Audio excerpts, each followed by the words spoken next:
I'm going to be showing you guys how to make the best omelet ever, inspired by this hotel that I had to stay at during a internship where one of my roommates in my apartment got COVID-19, so me and the rest of the roommates had to kind of evacuate to a hotel and stay there for like a week or so.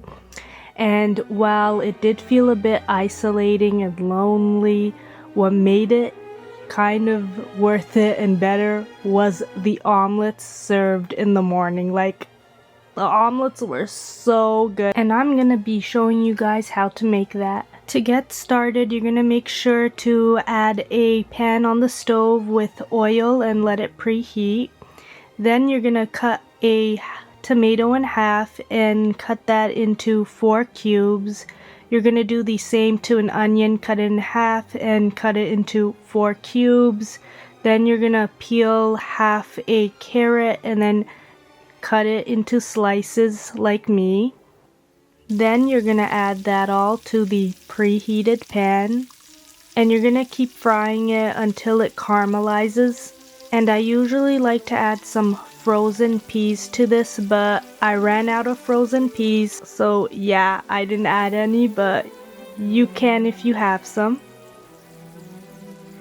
Next, I'm gonna add some banana peppers, and this is totally optional if you don't like banana peppers. Me personally, I love banana peppers, so I'm gonna add that in there and give it a stir and let it kind of cook for like a minute.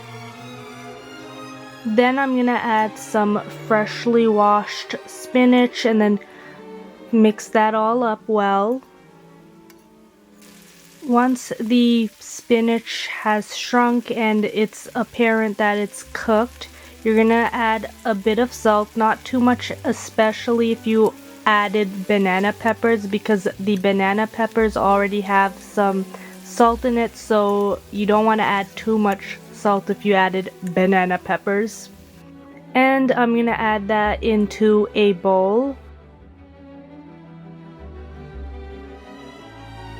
Next, you're gonna take 2 eggs, beat them really well in a bowl, and pour that mixture into a preheated pan with oil. My footage for that kind of got cut off, but basically what I had done was kind of cooked it a bit. Not for too long, maybe just for like a minute and a half. Took it off the stove, added a bit of cheese. That footage also got cut out, but then as you can see, I'm re-adding cheese so you guys can see. Then after like another minute or half a minute, I added the vegetables. And now I'm gonna fold this in half and wait for like another like maybe 45 seconds. You really don't want to cook this too long. After 45 seconds, I'm gonna place this on a plate, and you can serve this next to turkey bacon, potatoes, or whatever sides that you want. This is such a delicious breakfast idea, and I hope that you guys give it a go and tell me what you think.